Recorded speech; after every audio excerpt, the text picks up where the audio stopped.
I think it's ready to go. Yep. All right, ladies and gentlemen, I'd like to call the order the regularly scheduled meeting of the Beloit City Council. It is 7 p.m. We are on September 21st, Monday. Roll call. All councilors are present. All right, second item is Pledge of Allegiance. Will you all please stand? I pledge allegiance to the flag of the United States of America and to the republic for which it stands, one nation, under God, indivisible, with liberty and justice for all.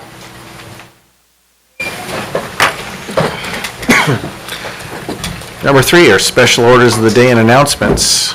Item 3A. Is a proclamation recognizing Friends of Beckman Mill 25th anniversary. An official proclamation from the City of Beloit.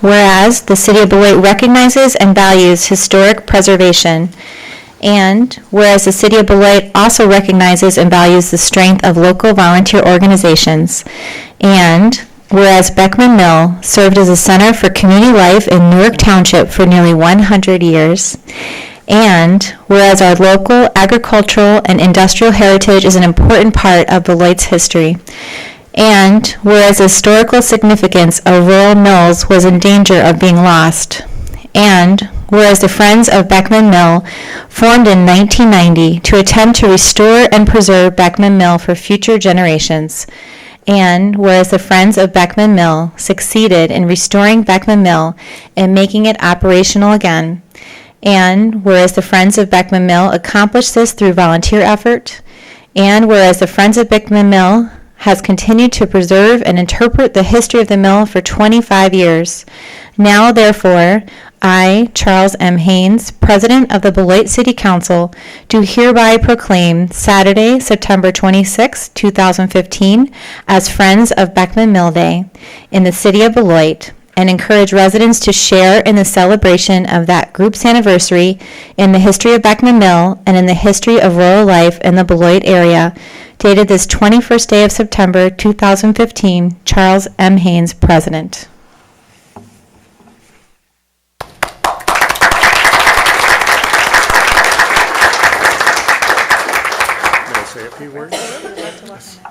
Well, thank you, Mr. President, members of the City Council, City Manager Luther. On behalf of the Friends of Beckman Mill, I offer our sincerest thanks for this recognition. The restored Beckman Mill is not only a tribute to 19th century agriculture and technology, it also stands as a tribute to the power of truly dedicated volunteers. One of this community's greatest strengths is its volunteer spirit, and probably no group in the area typifies that spirit better than the Friends of Beckman Mill. Restoring the mill 25 years ago took thousands of hours of labor, all done by volunteers. Raising the funds they needed over the years took thousands more, all done by volunteers. And guiding tours through the restored structures year after year has taken still thousands more. And 25 years later, these dedicated individuals are still at it. With, I think, justifiable pride, we're going to celebrate those 25 years with a special ceremony at Beckman Mill Park this weekend. We would love to have all of you join us on Saturday at 1 o'clock. We'll have several dignitaries on hand, including Wisconsin Secretary of Tourism, Stephanie Klett, and we'll be dishing up cake and ice cream afterwards. Then on Sunday, we're inviting anyone who's celebrating a 25th anniversary this year, and anyone else for that matter, to join in repeating their wedding vows at 2 p.m. Reverend Larry Fremming will be on hand to administer the ceremony. You do have to register ahead of time, so look for more information on our website at beckmanmill.org. And whether you can join us this weekend or not, we're open for tours every weekend from May through October. We thank you again, and we hope to see you at the mill this weekend. Thank you. Thank you.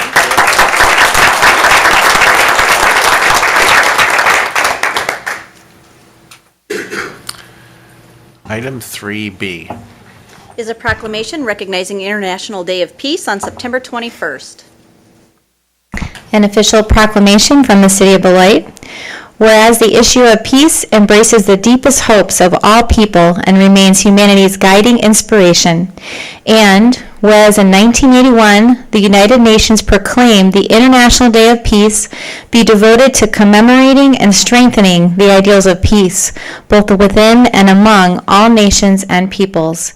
And whereas each year the International Day of Peace is observed around the world on September 21st, establishing it as an annual day of nonviolence. And whereas there is support within our community for the observance of the International Day of Peace, which affirms a vision of our world at peace and fosters cooperation between individuals, organizations, and nations. And whereas the theme for this year's International Day of Peace is Dignity for All. And whereas the City of Beloit chooses to join with other cities in areas around the world in honoring and celebrating this International Day of Peace. Now, therefore, be it proclaimed that the City Council of the City of Beloit encourages and supports all activities commemorating the International Day of Peace on September 21st, 2015, and urges all organizations, schools, places of worship, and individuals in our community to commemorate and honor its theme of dignity for all throughout the rest of the year. Dated this 21st day of September, 2015, Charles M. Haynes, President of the Beloit City Council.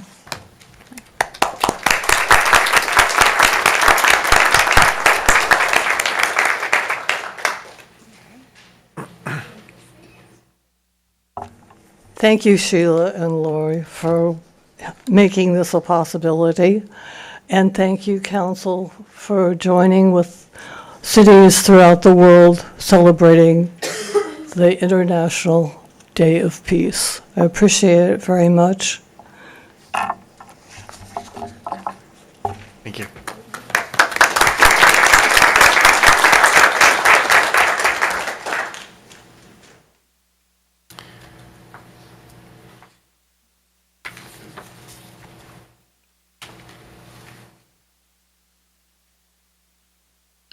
Item 4 would be public hearings. We have none this evening. So item 5 is citizens' participation. We've reached the point on the agenda of the meeting for members of the public to speak to the council about issues that are coming before us or may come before us in the future. The council will not act on any requests this evening unless the item you are speaking about is already on our agenda, but we may act on requests at a future meeting or refer the speaker to staff for assistance. We ask that you hold your comments to 3 minutes or less and avoid making personal attacks. We do have 2 people who said they wish to speak. First one is Jeff Drost. Please approach the podium and state your name and address.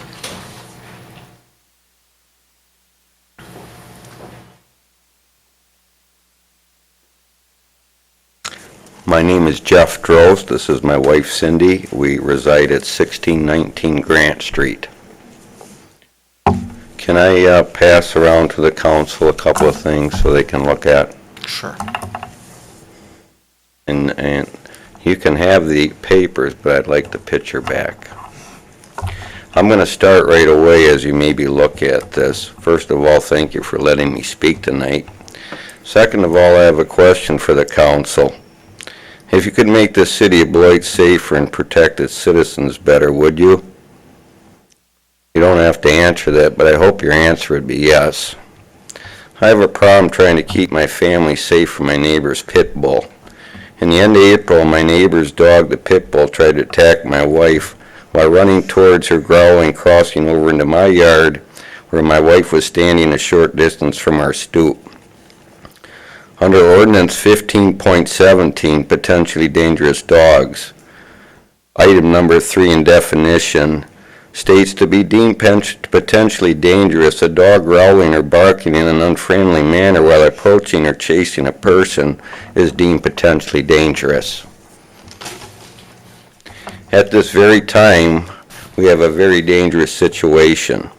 The dog attacked once, and when will the next time be? And will it be one of my grandchildren attacked, causing death or severe injury? Fact. When a pit bull bites, it bites deep into the muscle and tears tissue, often causing severe injury and disfigurement. Quite scary, isn't it?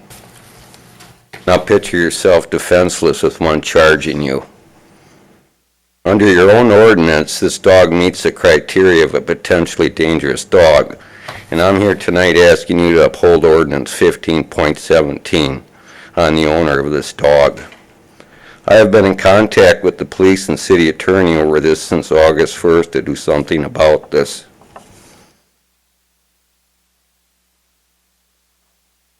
Here's just an example. Me and my wife were coming home, and there was 2 police cars parked in the middle of Grant Street. 2 police officers were standing outside behind their cars with weapons drawn at a house across my street with animal control in their driveway.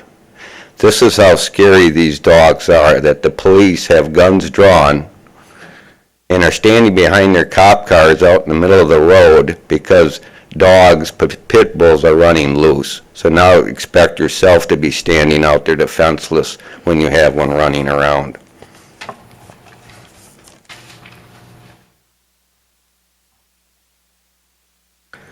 Recent attacks by pit bulls local east of Beloit. Pit bulls attacked and killed 2 farm pets this spring. Monroe, Wisconsin, 1 month ago, pit bulls attacked and killed another dog. I imagine these pit bulls were considered friendly by their owners too.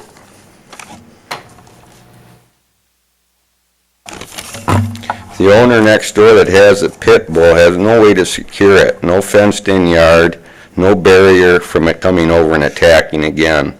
And on top of that, the owner of the dog has one of her 3 little girls let the dog in and out. Real comforting feeling, isn't it? By now you should see my situation. There are 55 towns and cities now with pit bull bans in Wisconsin. Milwaukee, one of them. No Labradors, no Beagles, or etc. Pit bulls. These are a highly aggressive dog breed, mainly bred over time to fight until death.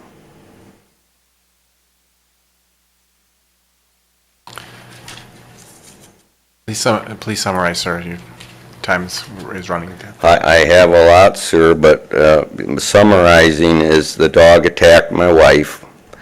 I will take a lie detector, and she will, and my brother-in-law that was there as well, to account for this attack. I've been trying to get this dog deemed potentially dangerous, because when it's deemed potentially dangerous, there's criteria for a dog like that, and it must be kept secure. So that is what I'm trying to do. I really don't see all the problem in what's going on when the dog did attack. The ordinance doesn't say it has to attack 5 times, 10 times, any amount of times. The dog did attack. I want the dog hopefully to be deemed dangerous because this homeowner is a very irresponsible lady. I'm not here to cut on her, but her kids run rampant around the neighborhood. They're out on the street playing. They're riding their scooters up and down the street. Mother's nowhere. Well, it gets to the point to irresponsibility of owning a pet like this. I understand, sir. City Manager, will you please follow up with us on this with the City Attorney and Chief Zabowski? Thank you. Thank you for your time. Thank you. Please help us. Thank you. Second person who wishes to speak to us is James Farragher. Will you please approach the podium and state your name and address? James Farragher, 2796 East Ridge Road. I'm here to speak in opposition to the proposed smoking ordinance change from 15 feet to 30 feet in front of public buildings. In this day and age when political overregulation can be seen by people and possibly also turn people off, I don't quite understand why we need this regulation. In 2007, 15 feet was deemed to be acceptable. Now, according to the library board, 30 feet would be better. Now, I don't know if there's any scientific research that adds this extra 15 feet as a level of extreme better safety, public safety. I rather wonder if there isn't a certain aesthetic involved in this. In other words, a certain pariahness for people who smoke. And I can understand that some people may not want to walk through a crowd of young toughs or old toughs, such as me, perhaps, who are smoking. But I think, again, I wonder if this is couched really in proper terms. I also wonder if there really is a consequence that can be unintended by such a ordinance change. For instance, if you went a 30-foot radius in front of a library, potentially that would keep people who are smokers in the parking lot and the bus lanes. And while that may seem facetious, it is a certain possibility. The other thing I'd also like to say is, I see a danger here, again, within the over-regulation or the continuing regulation of a political correctness mission creep possibility. 30 feet this year, 50 feet next year, 100, a mile, or nowhere. These kinds of things make me a bit uncomfortable, and again, I just don't see the necessity for this, and I hope that you can understand there are potential consequences in the future for such a regulation. Thank you very much. Please consider it. Thank you. Thank you. Do we have any other persons wishing to come forward and speak under citizens' participation? Please approach the podium and state your name and address. My name's Celestino Ruffini, and I reside at 1736 Gateway Boulevard. I'm the new executive director of Visit Beloit, and I simply wanted to take the opportunity to introduce myself and say hello, and I'm sure I'll see more of all of you in the near future. So appreciate all you've done and appreciate what you'll do in the future. Thank you. Thank you. Welcome. Good evening. I'm Debbie Fisher, and I'm the Executive Director for Youth to Youth for Change. And I would like to commend you for the ordinance that you're considering for smoke, moving the 30 feet. This is a good direction to start. Many, many cities, including Janesville, have made their whole campus smoke-free. 20, 30 years ago, when people thought that secondhand smoke didn't hurt anybody, that kind of made sense not to consider this. Now we know the research. We know that secondhand smoke is deadly and can harm people, along with thirdhand smoke, which is the smoke that's carried after a smoker smokes. I'm really commending you for doing this because you are protecting the citizens' health in our community and caring about them not walking through that secondhand smoke and not exposing, especially our children, our vulnerable children, pregnant women, to that secondhand smoke is very good. Again, I think that a total tobacco-free campus, as many cities has done, is probably the best measure, but this is a good start, so I commend you for that. Thank you. Thank you. All right. Do we have any other persons wishing to come forward and speak under citizens' participation? Second call for persons to come forward and speak under citizens' participation. Third and final call for persons to come forward and speak under citizens' participation. Hearing none, I'll close citizens' participation and we will move on to the consent agenda, item 6. All items listed under the consent agenda are considered routine and will be enacted by one motion. There will be no separate discussion of these items unless a council member so requests, in which event the item will be removed from the general order of business and considered at this point in the agenda. Councilor DeForest, would you like something removed from the consent agenda? Yes, please, Mr. President. I'd like to request that items B as in boy and G as in girl be removed from the consent agenda, please. All right. And do we If you have any like other that, huh? persons wishing to speak under under the consent agenda? Yes, item H, H. All right then. So, and special assessment, item G. okay, that's already been removed by Councilor DeForest. So we've got B, G, and H wishing to be removed at this point. Do we have any other items wishing to be removed from the consent agenda by councilors? Hearing none, the consent agenda will consist of items 6A, 6C through 6F, and that will be it. So do we have a motion to approve the consent agenda as amended? Motion to approve. Moved by Lupke, second by Sloniker. All in favor of approval of the consent agenda, say aye. Aye. Any opposed? Item passes 7-0. So we'll start by item 6B. Item 6B is a resolution approving a Class A beer license for Mexico Dominicana, Inc., doing business as Mexico Dominicana, located at 854 Henry Avenue. Angel Rodriguez, agent. Right, do we have any, a staff report on that particular item? We do. Would you like me to go up here? Can I? Oh, no, you can do it right there. Okay. In 2012, Mexico Dominicana agent Juan Carlos Taveras applied for a Class B beer license for 854 Henry Avenue, and that was denied. That failed at the city council level, 0-7. In 2014, they applied for a Class A beer and a Class A liquor license, and was applied for at an address of 905 Henry, but it was also, and it was by Old Town Market, Inc., a beer Kong agent, and that also failed, 0-6. The key issues on this is that July 27th, 2015, Mexico Dominicana applied for a Class A beer license for 854 Henry. It was taken to the Alcohol Licensing Control Committee this month, and there was an impact study that was done. There were some people who were against, but there was enough for it that Captain Rissy said that they did not have any objection as to the agent for this location. That was not a full committee. It did pass 4-1 with 2 absent, and so this is before you tonight, seeking your approval.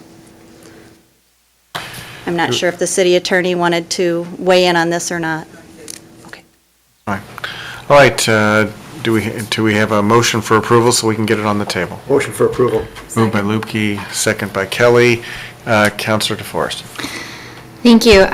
My concern is that whereas there were more people in support through the PD impact report, there were still 91 opposed, which is quite a significant number of the neighborhood residents that are not wanting this liquor license to be granted. And there's been a pattern of history here where we have denied this license in the past, given the input we received from the residents.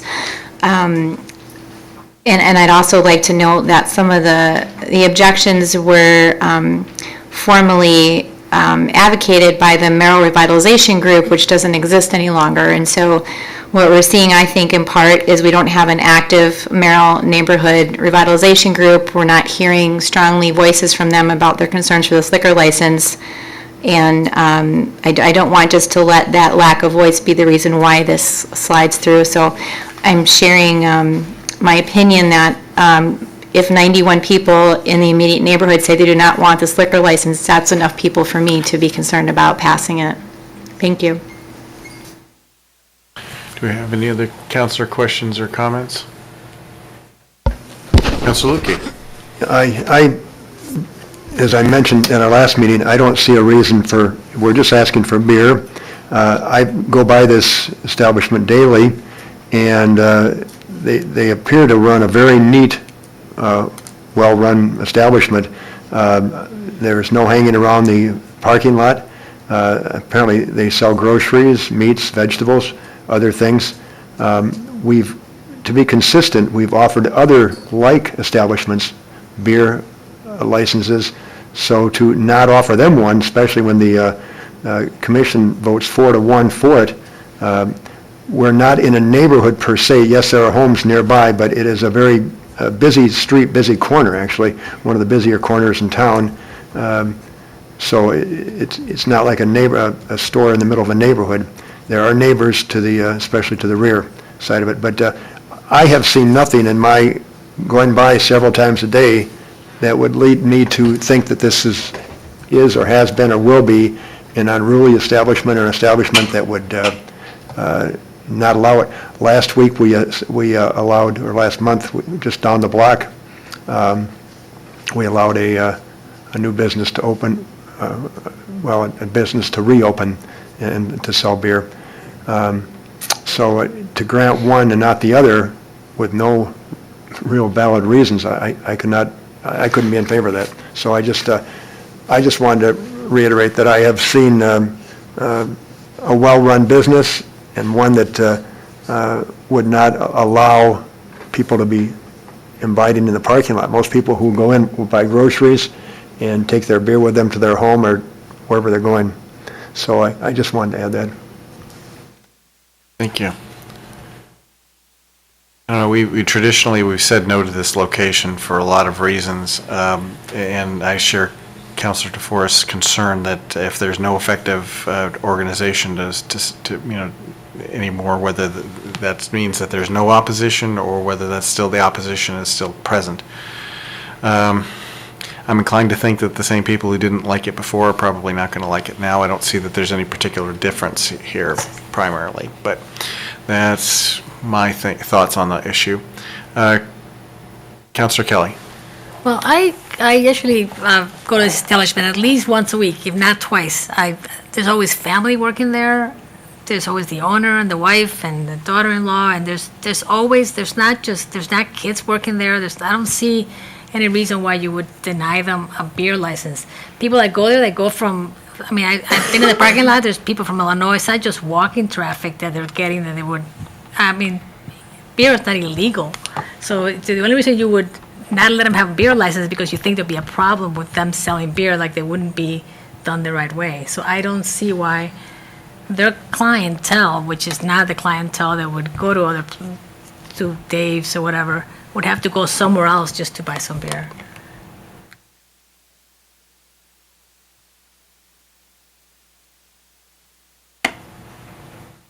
Well, do you have anything to add, Councilor DeForest? Yes, I do. For me, the rationale is clear that if this many neighbors, people that live in this neighborhood are saying they do not want a liquor license here, that to me is enough of a, and to tell you honestly, I don't care what neighborhood it's in, if this many neighbors saying that they're opposed to it, then I'm going to be concerned, so. Okay. All right. Well, does anybody have any additional statements? I'm thinking, so there's some neighbors that said no, but the neighbors that said yes, they don't count? They don't have a voice? Well, of course they do. So only the no has a voice, the yes, it's just ignored. All right. Well, does anybody else have any questions or comments? All right, then let's call the matter. Did someone want to speak from the audience? Just walk them all in town. Well, if somebody had a specific question, I wasn't calling for it unless somebody had a specific question of the. Just from the audience. Sure. All right then, let's call the matter. All in favor, say aye. Aye. All opposed? Nay. Nay. The item passes 5-2. All right, we'll move on to item 6G. The resolution adopting the city's intention to utilize its special assessment powers for the purpose of extending sanitary sewer to 3155 Prairie Avenue. Mr. Boyson. This project will install sanitary sewer to the 5.98 acre parcel at 1355 Prairie Avenue. This project is within the city limits and is not currently served by sanitary sewer. A letter from property owner Jim Hamilton requested sewer to his lot, which is located in the northeast corner of Prairie Avenue and Inman Parkway. The owner is marketing the lot for development, and having sewer service in addition to the currently existing water service is critical to his marketing strategy. This resolution will direct the preparation of detailed plans and estimates. A public hearing and final resolution would follow. Approval of the preliminary resolution is recommended. The project would be funded through special assessment in the 2015 CIP. Thank you. Do we have a motion to approve item 6G? I'll make a motion to approve. Moved by Luke. Questions? A second. Second by DeForest. Okay, and Councilor Kincaid. Is the special assessment to be paid by the petitioner or the developer or the city? Where does the money come from? Well, maybe I perhaps should defer to the city attorney, but certainly the benefiting property owner, I believe, is the payer of the special assessment, which would be the person who wrote us the letter, the current owner of the property, as long as he owns the property. Sure. But I defer to the Okay, attorney. I'm on a lapel mic, so let's try the best here. The special assessments are paid for, in this case, the property owner and the developer are one and the same person. And so the city's not paying for these. It's going to be specially assessed against the property. The final resolution will come back to you with a report from the city engineer that will outlay, in this case, there's only one property owner, so you won't have the typical schedule that you sometimes see, outlaying the cost of what it was, and then you're going to be assessing that special assessment to the property owner. And you can decide at that point whether you want it to be paid in full or whether you want to do installments. But that'll be a decision for a later date. Is it the city's choice to have it in installments or in a lump sum? It would be your choice at the time of the final resolution. I believe the property owners indicated to the city engineer that he would be paying in one lump sum, but that's finally your decision at the final resolution stage. Is the sewer being designed strictly for the usage of the owner, or will it be available to others up the line? Well, the sewer that's built would just serve this single lot. It would be a public sewer, but it would only be serving the single lot. If someone else needed to be served, there'd be other construction they would need to do. So there are some that could tap into it? Oh, I'm not certain of that, no, but as all public sewers, a public sewer would be a city sewer. So there hasn't been any analysis to see that there's additional properties that may reasonably want to tie into it in the future? Actually, if I may, I can respond to that question. There is a stub line approximately 600 feet of this particular property. So the sewer line is already in the vicinity. This is simply to connect this specific property to that line. So what we're seeking to install on behalf of this particular property owner, to the best of my knowledge, would be solely for the benefit of that property owner, and again, at the sole cost of that individual property owner. Thank you. Councilor DeForest, did you wish to? No, Councilor Kincaid asked all the questions I had. Thank you. Okay, splendid. All right, any other questions or comments? Hearing none, I'll call the matter. All in favor, say aye. Aye. Any opposed? Item passes 7-0, and I believe we're doing 6H. Mr. Boyson. Okay, then. A resolution awarding Public Works contract for C-1523 Milwaukee Road concrete repairs. This project will replace broken pavement slabs near the East Ridge Road along Milwaukee Road. 2 bids were received for the project.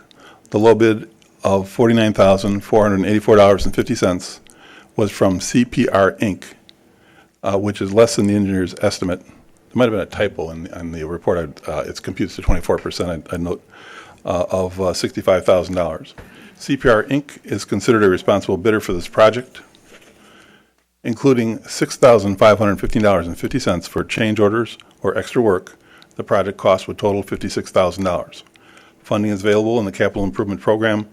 An award of this public works contract to CPR Inc. in the amount of $49,484.50 is recommended. Thank you. Do we have a motion to approve? So moved. Second. Moved by Kincaid, second by Kelly. Do we have any questions or comments?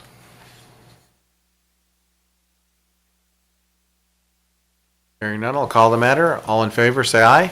Aye. Aye. Any opposed? Item passes 7-0. Thank you, Mr. Boyson.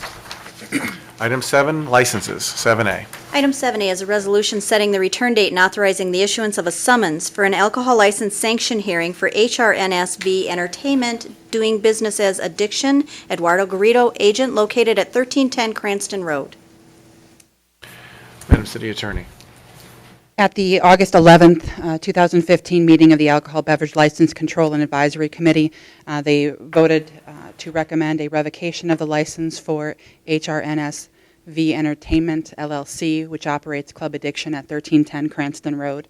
At this point, the complaint has been drafted and has been formally filed with the City Clerk's Office. The tentative date for the hearing is September 28th, Monday evening at 7 p.m., if that is council's desire. The city is requesting that you approve a resolution and approve the issuance of a summons for them to appear at that date and time to respond to the complaint. The license holder has retained an attorney. He is here, so I will coordinate the service of those papers this evening, provided the council votes in the affirmative. Thank you. Do we have a motion for approval? So moved. Moved by DeForest, second by Lupke. Any questions or comments? Hearing none, I'll call the matter. All in favor, say aye. Aye. Any opposed? Item passes 7-0. Item 8 is our ordinances, and item 8A. Is an ordinance to create section 16.08 sub 3B 3 of the Code of General Ordinances of the City of Beloit pertaining to smoking outside city-owned buildings. Second reading. Thank you. All right, do we have any, okay, City Attorney Kruger, sorry. I don't have any additional comments that was made from the last meeting, just simply that this is an ordinance that would prohibit smoking within 30 feet of the entrance of any city-owned building. It is something that you have the authority to do under the state smoking ban. So at this point, this was requested by the library board, and city staff felt it would be prudent to expand that to include all city-owned buildings. And if City Manager Luther would also like to make a statement. Hi, City Manager.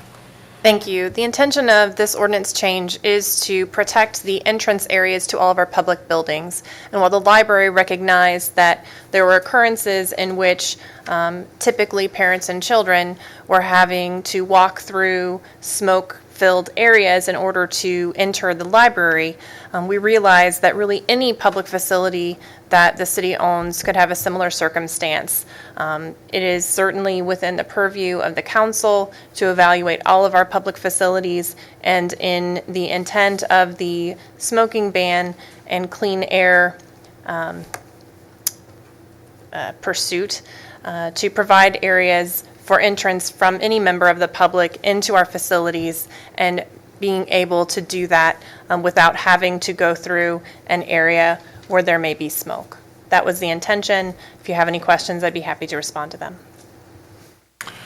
All right, do we have a motion to approve to get this? So moved. I'll second. Moved by Kincaid, second by DeForest. Do we have any questions or comments? Councilor Lupke.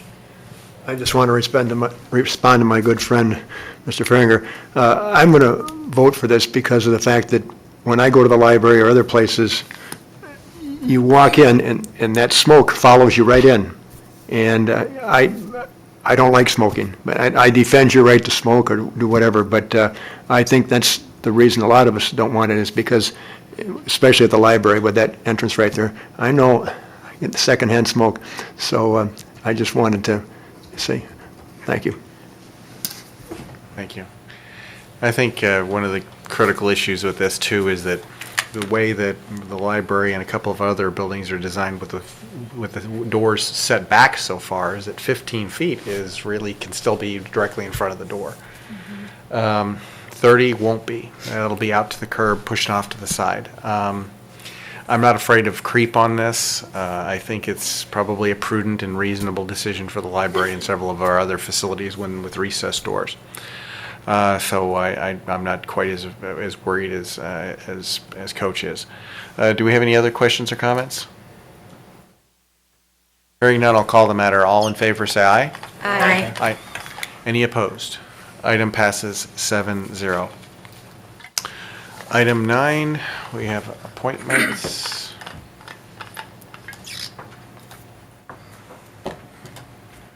All right. The appointments we have today. This says, stand in front of me. Okay, so I, the undersigned Charles Haynes, duly elected president of the Beloit City Council, subject to confirmation by the City Council, does hereby appoint the following citizen members to the vacancies and terms indicated below. Said appointments being pursuant to nominations made and approved by the Appointment Review Committee at its regularly scheduled meeting held September 14th, 2015. The appointments are to the Parks, Recreation, and Conservation Advisory Commission, incumbent Carl Lang to a term ending September 30th, 2018. Incumbent Carol Mankiewicz to a term ending September 30th, 2018. Incumbent Anthony Stewart to a term ending September 30th, 2018. Ex officio member Lori Enders at 1721 Morgan Terrace, replacing Mark Smullen as the Beloit School District's representative for the 2015-2016 school year. The Traffic Review Committee, Thomas H. Nee, 2362 Granite Terrace, replacing Randy Cole to a term ending September 30th, 2017. Robert C. Norder, 220 West Grand Avenue, Apartment 104, replacing Jason Dowd to a term ending September 30th, 2016, and incumbent Mike Ramsden to a term ending September 30th, 2017. Do we have a motion to approve the appointments? So moved. Moved by DeForest, second by Sloniker. Do we have any questions or comments on the appointments? Hearing none, I'll call the matter. All in favor of approval of the appointments, say aye. Aye. Any opposed? Appointments are approved by a vote of 7-0. I would like to announce the following vacancies. The Alcohol Beverage Licensing Control Commission, or committee, has 2 vacancies for residents. The Appointment Review Committee has 1 vacancy for resident. The Board of Appeals, 2 vacancies, alternate for residents. The Board of Ethics, 1 vacancy for former city councilor, 3 vacancies for residents. The Board of Review, 1 vacancy for resident, 2 vacancies alternate for residents. Business Improvement District, Downtown Beloit Association, has 1 vacancy for a Beloit College representative. Community Development Authority, 1 vacancy for resident. Equal Opportunity Commission has 2 vacancies for residents. Landmarks Commission has 2 vacancies for residents. Municipal Golf Committee is 1 vacancy for residents. And the Parks and Recreation Conservation Advisory Commission has 1 vacancy for youth representative. There's really no better way for a citizen to serve their community and to help guide its future than to participate in one of these citizens' commissions and committees. If you have any interest in assisting your community, please do contact the city manager's office for an application. We really would like to have your assistance. All right, we will move on to item 10, which is councilor activities and upcoming events. We'll start with Councilor Hendricks. Good evening. I was able to attend the Criminal Justice Coordinating Council meeting. I am an alternate on that committee, so that was interesting. It was my first meeting there because Mark wasn't able to be there, but I learned a lot. I'm learning more and more as I do more research.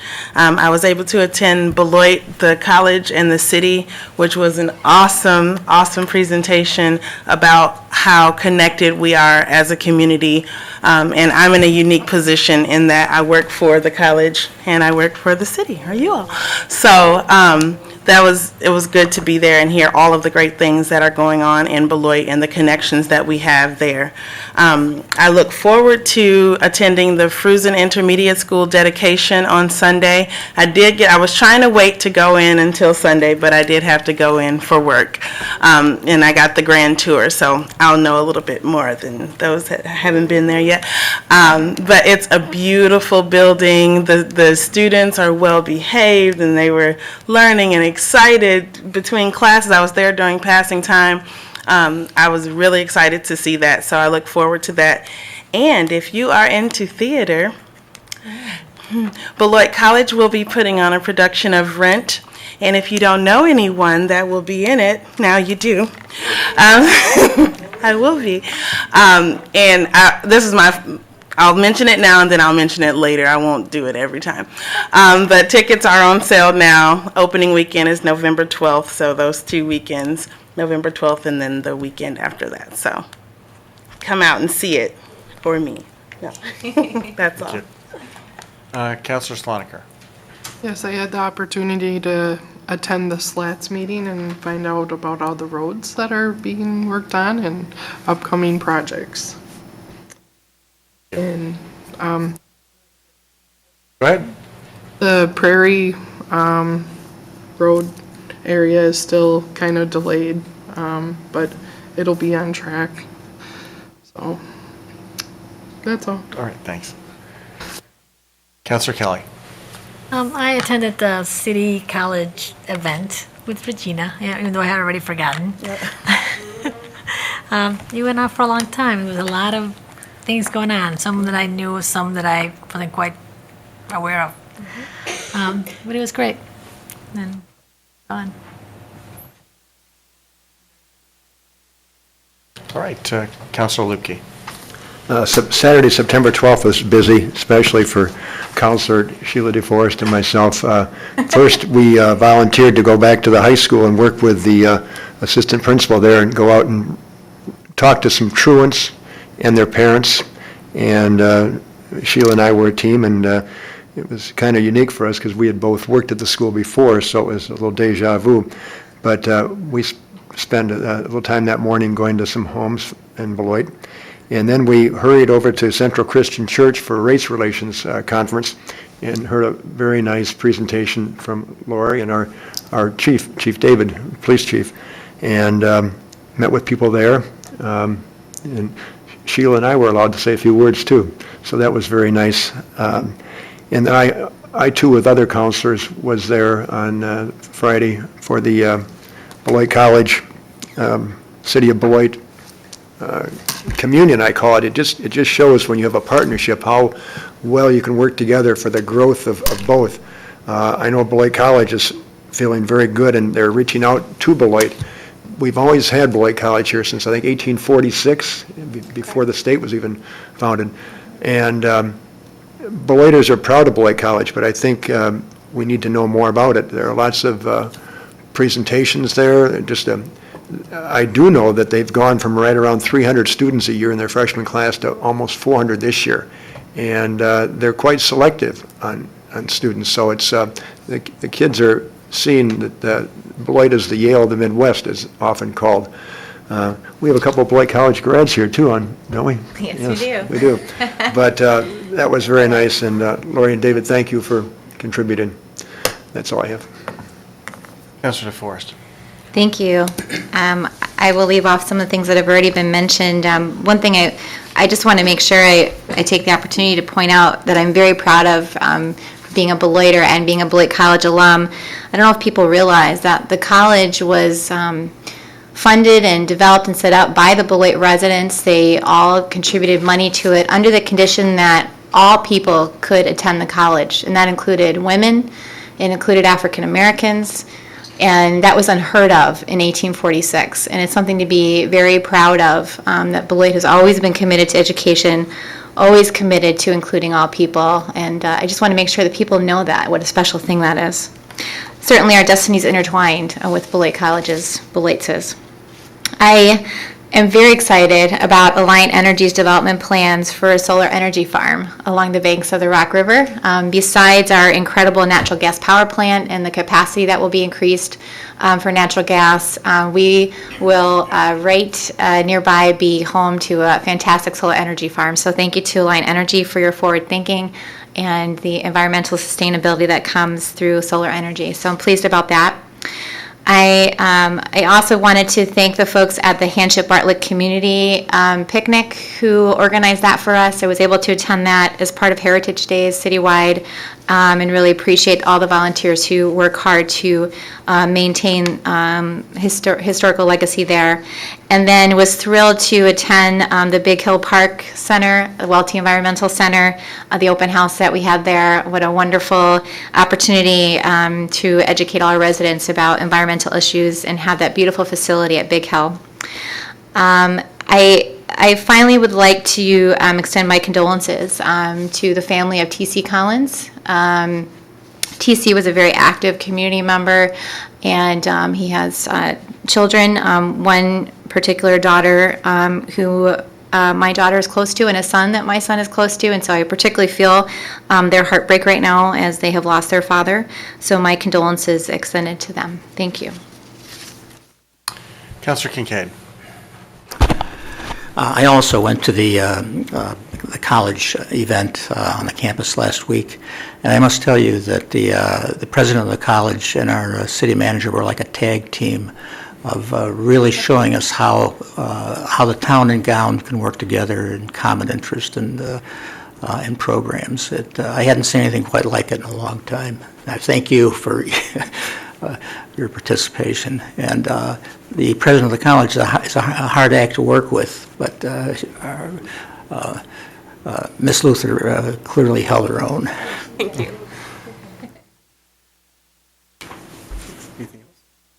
No, thank you. All right. Well, that's one that I didn't get to because evidently everyone else was invited and I wasn't. No, I wasn't. I wondered why you weren't there. Yeah, because I didn't get an invitation. Okay, so we'll move on to city's manager's presentation, and there isn't one. So item 12A. Is a resolution supporting the expansion of the Riverside Energy Center. Right, Madam City Manager. Thank you. You have before you a resolution supporting Alliant Energy's pursuit of an opportunity to provide a $750 million investment to provide an additional 650 megawatts of power.